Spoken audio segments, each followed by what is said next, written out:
Good day. It's another day. It's another walking day. Charot. Good day everybody. Day off ko ngayon. I mean, yes guys, day off ko ngayon pero pupunta ako sa trabaho today kasi meron kaming meeting, team meeting, ganon. Actually, hindi naman necessary na pupunta ako kasi naka-day off ako pero pupunta lang ako baka may importante na pag-uusapan kasi about work. First day off ko pala guys today. It's Monday, it's August 26 and happy birthday nga pala kay Ma'am Heidi Fonseca. Happy birthday po sa August 26. Yung meeting namin is alas 2 ng hapon and it's already 1:30. Kaya nagmamadali ako para hindi ako parang nagsisimula na sila. Siguro pagdating ko doon tapos na. Well, walang problema. Hindi naman siya obligated na pupunta talaga pag naka-day off. And then after that pupunta ako sa doon sa may malapit na sa amin, meron akong bibilhin.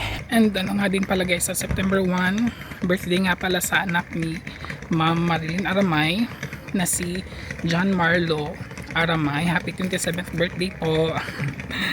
Guys, it's Monday pero ang daming taong naglalabasan today.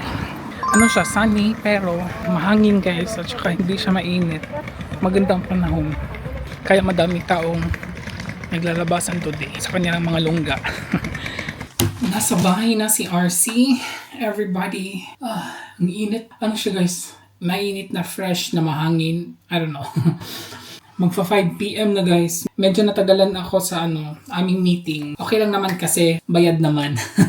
Bayad yung meeting namin. Mga 2 hours ata yun. So, di ba? Okay lang kahit na ilang oras na meeting pa yan. Basta may bayad, laban. Di ba? Hindi ako minsan guys, pag may mga meeting kami, hindi ako masyado nag-attend. Ngayon lang talaga ako nag-attend kasi may sadya din kasi ako sa malapit. So, sabi ko, sige, sasaglit na lang din, di ba? And then, nung pauwi na ako, sumaglit ako sa Revi. Diyan lang sa may malapit sa amin. I don't know ba't ako bumili ng ground pork and beef mix. Bumili ako ng chicken breast. I don't know guys. Bumili ako ng pang tubig natin, cucumber, at saka yung lemon, and red onions. Gusto ko siyang gamitin. Yeah. And Jeramo na naman part. Hindi ako bumili ng liver spread kasi baka naman, di ba? Okay na to. Yan lang guys. Yan lang binili ko. Tapos nabayad ko doon 20 euros lang. Lagay na muna natin to sa freezer lang muna kasi hindi ko pa alam kung saan ko to lulutuin guys. Mamaya na lang to kasi mag-juice. Gagawa pa din naman ako ng juice ng aking water. Meron pa naman ako netting dito. Kahapon ko yung ginawa. Ayun, pala ako. Ulam ni RC for tonight is, this is inununan. Paksiw na dorado. Yung nagluto ako last 3 weeks ago ata yun. Diba? Eto.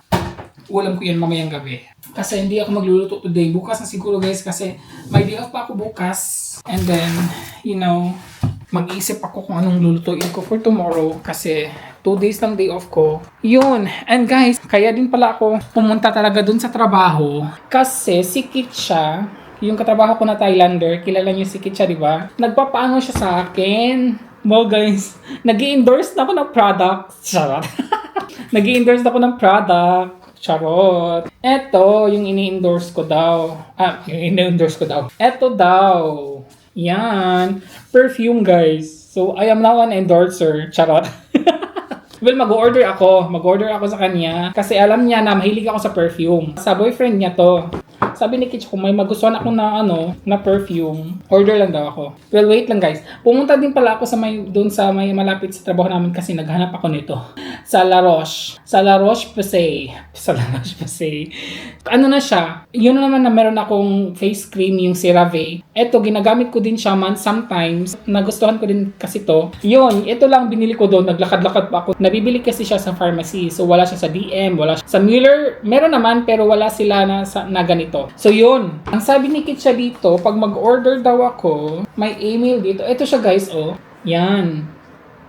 Tapos, ililive ko na lang sa description box siya. Pag may gusto mag-order, around Germany lang ata to guys. Para siyang guys, para siyang class A ng mga branded perfumes. Kasi meron siya dito kasi may mga equivalent siya. I mean, if you like perfumes from Dolce & Gabbana, Chanel, Dior, Armani, ano pa ba, Victoria's Secret, may David of Hugo Boss, and Jean Paul Gaultier, Paco Rabanne, di ba? May mga Tom Ford, may Tom Ford pa siya dito. And then, paano ba? Ang dami kasing papel, ang daming papers, hindi ko siya maano. Nalilito ako. Ito. Meron tong guys, pambabae na picture. Pambabae na perfumes at saka panlalaki na perfumes. Mura siya guys, mura. Almost the same lang yung bango niya. And then mas mura. It costed like 29 euros for 75 ml ha, 75 ml. Ang laki, di ba? Kaya sabi ko, okay, gusto ko to. Parang gusto ko to siya guys. So, for example, sa panlalaki tayo kasi, di ba? Yung pabango ko is more on panlalaki, di ba? I want to try the sa Versace daw. Kasi wala pa din akong Versace. So, meron lang siya mga ganito, guys. For example, Versace, Eros na Eros na Tapos, ito, sa Saks. Saks ba to ang pagka-pronounce niya? Saks for you, or I don't know. 33 number. So, here, guys, in the box, nandito yung mga samples. Ang ganda. Nandito yung mga samples. 1, 2, charan. Yan. Ang bango. Dito yung mga samples. So let's say, yung equivalent niya na pabango, same like from Versace talaga is number 33. Number 33. So maghanap lang ako nito ng number 33. So ito yung example niya. Same lang talaga siya sa Versace. I mean, almost the same lang yung bango niya. Try natin. Oh my God. Mabango. So ito siya guys. Yan yung napili ko. Versace Eros. Ang bango. Ang bango niya. If you want to check this online, guys, meron din siya. Ililink ko sa description box yung niya ha. Sa may mga gusto din. So, 33 no? Dito, ano ba to? So, 33. So, ito yung niya, guys. Ito yung packaging niya. Kasi wala tayong sample lang meron tayo eh. So, yan yung packaging niya. So, this is the, Versace Eros. Same lang ang bango niya. And then, it costed, how much man? Siya, guys, this is 29.50 euros. Wow. For, guys, 75 ml. 75 ml siya, ha? Yung bango niya. Okay. Magno-notes ako, guys, kasi may nagustuhan akong bango na Versace. Kasi nga, di ba, mag-order tayo. So, may nagustuhan ako, 33. Versace Eros, magna-number lang ako ha. Meron na tayong nahanap. Ang bango niya! Try nyo guys. Meron ditong Tom Ford. Gusto ko din kasi magkaroon ng Tom Ford na guys, pabango. Tapos vanilla. Mabango yon. 37 daw. Number 37. Ito wala pang bango. Tapos pahanginan. Parang naamoy ko na siya agad. Wow, sosyala naman pala tong Victoria, Victoria. Yung guys, Tom Ford na tobacco vanilla. Mabango siya ha. Mabango siya, pero very masculine. Yeah. Very masculine ang bango niya. Oh my God, makailan kaya ako nito? Kitcha ha. Okay guys, yun na lang muna. Kasi, anuhin ko pa to. I think makaka-order ako nito 3. Para na akong nito guys. Alam niyo yung papasok ka sa, perfume shops. Tapos diba, lahat ng bango, yun ang nabango ko dito. I'm sure pagpasok ni partner mamaya. Ba't ang bango dito? So again guys, ito yung niya ha. Saks for you. Saks for you guys. Yung code ilalagay natin sa sa description box para if you want to order something. So ayun guys, magre-ready lang muna ako ha. Good evening everybody. Kain na po tayo dyan. Ulam ko for today is 3 weeks old na paksiw na dorade. Meron ako dito. Cucumbers salad. Lagyan ko lang siya ng salt. Dahil hindi nagluto, kahit na hindi ako magluto guys for 1 week, hindi ako magugutom dito kasi meron kaming pagkain sa freezer, di ba? Parang fresh na fresh pa din siya luto, di ba? Pero hanggang mga 5 months lang naman siguro guys, okay pa lang siya kainin. Pero paglagpas na siya 1 year, hindi ko na siya kinakain. Kahit na naka-freezer siya yung mga naka-freezer na over 1 year, hindi ko na yung kinakain guys. Wala pa namang umabot na mga ganun. Siguro 5 months, mga ganun, may umabot na once. Madalas na akong tinatamad magluto. Ang anghang. May sili kasi to. Yes guys. At tinatamad na kasi akong magluto. Kaya yung mga nasa freezer yun na lang mga kinukuha ko.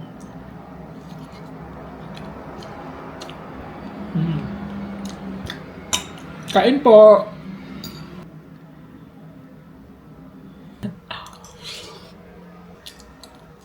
Parang ang dami kong pagkain, no?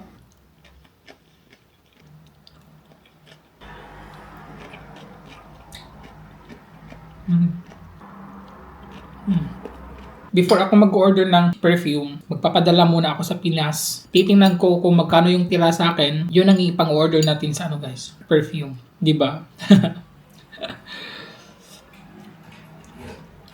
Good morning sa lahat. Good morning na ba? 11:40 AM na dito guys. Continue natin ang vlog kahapon kasi hindi natuloy. I mean, gumagawa ako today ng aking breakfast and lunch na kamuting kahoy again. Magkamuting kahoy tayo again guys. I-steam ko lang siya. Frozen pa to eh. I-steam lang natin yan.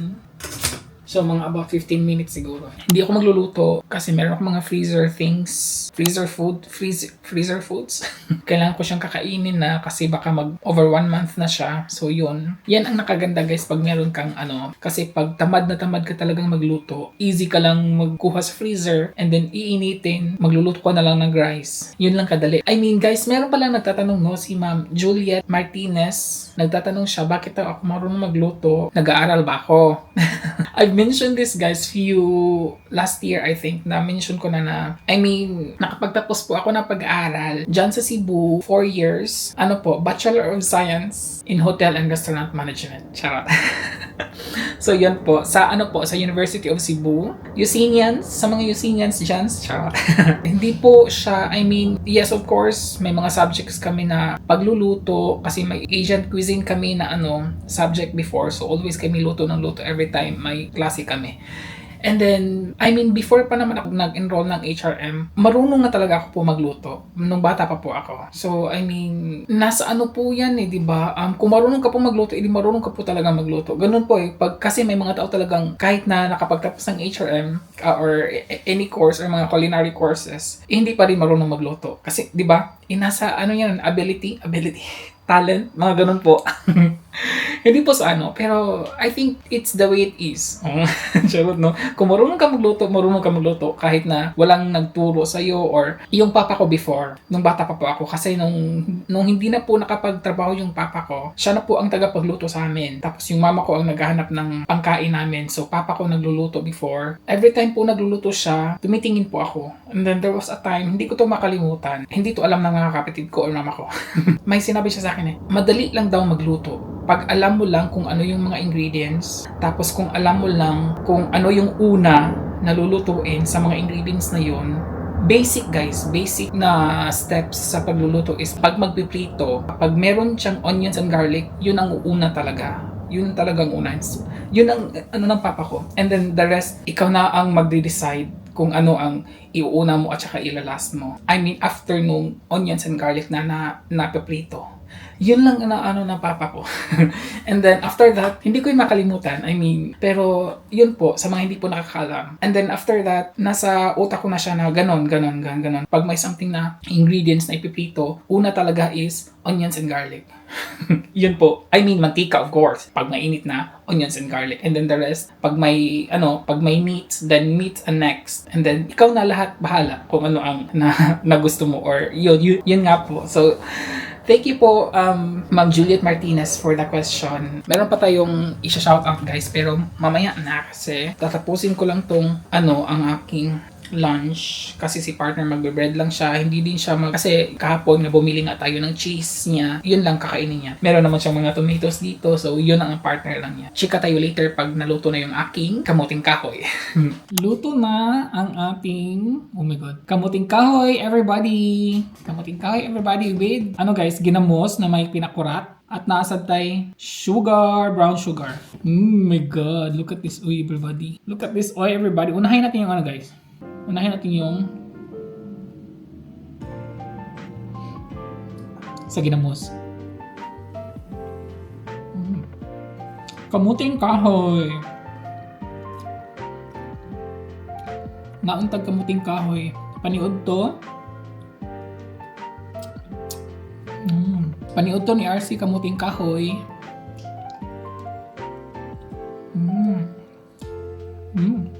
Kalala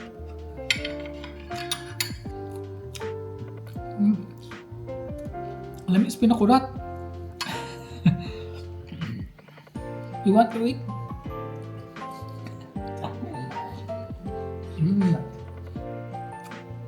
Ginamos on. Kani akong ginamos, gikan pa ni Pinas. December pa ni.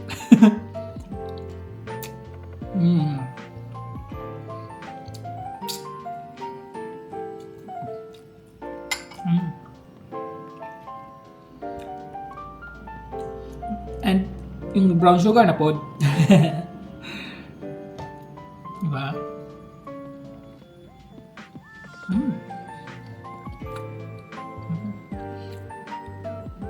Alauna na dili guys. Alam mo? Mas bet ko ang sa may ginamos guys. Mas bet ko ang ginamos.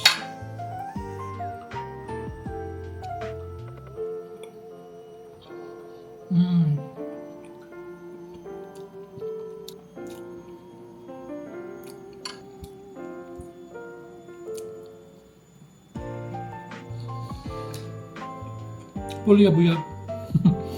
Pulya-buyag sa kamuting kahoy.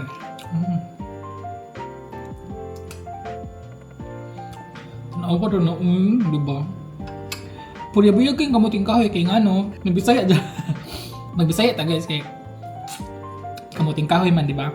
Pulya-buyag kayong kamuting kahoy kay labo kayo. Labo kayo siya as in.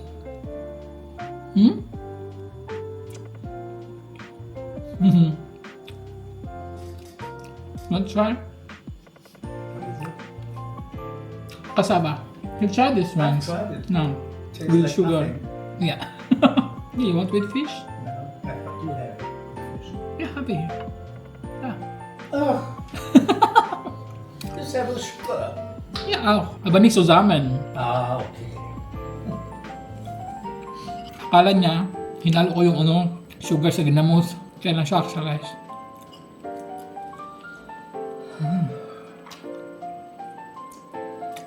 Nung kumain ako nito last time, may nag-comment na masarap din siya pag yung may coconut milk, tapos may sugar daw. Yes, masarap din yun. Yun din yung namin before. Pero, mas madali kasi to gawin, steam lang, di ba? Tapos na. Meron nga pala akong dyan, subscribers na taga Frankfurt pala siya, si Gia. Gia ba yun? Gia or Gia? Hello sa'yo, thank you po. Bisaya ka, Tagalog. Kasi madaming Bisaya dito sa Frankfurt eh. Who knows, di ba? May isi-shoutout lang tayo guys ha, kasi para matapos na tong shoutout ko. Shoutout kay Josephine Binghit. Hello po. Irma Jafar from Mindanao. Thank you for watching. Juliet Martinez, nasagot na natin. Ma'am Arlene Malnegro. Hello po. Thank you. Rainelyn Calio from Aboyog Leyte. Shoutout. Shoutout. Tsaka kay Mary Grace Lianza. Shoutout. Jiki _0136. Shout out from Marikina City. Yun lang po ang napapa-shoutout for today's video. So, continue na po tayo sa ating kamuting kahoy session. Sa brown sugar na naman tayo guys. Masarap siya pag madaming brown sugar. Yan.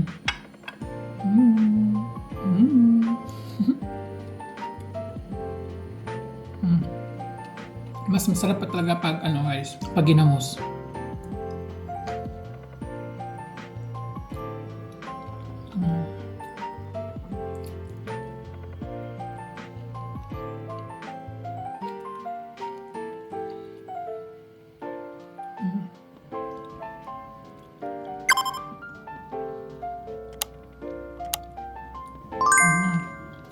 Thank you for watching. Ingat po tayong lahat.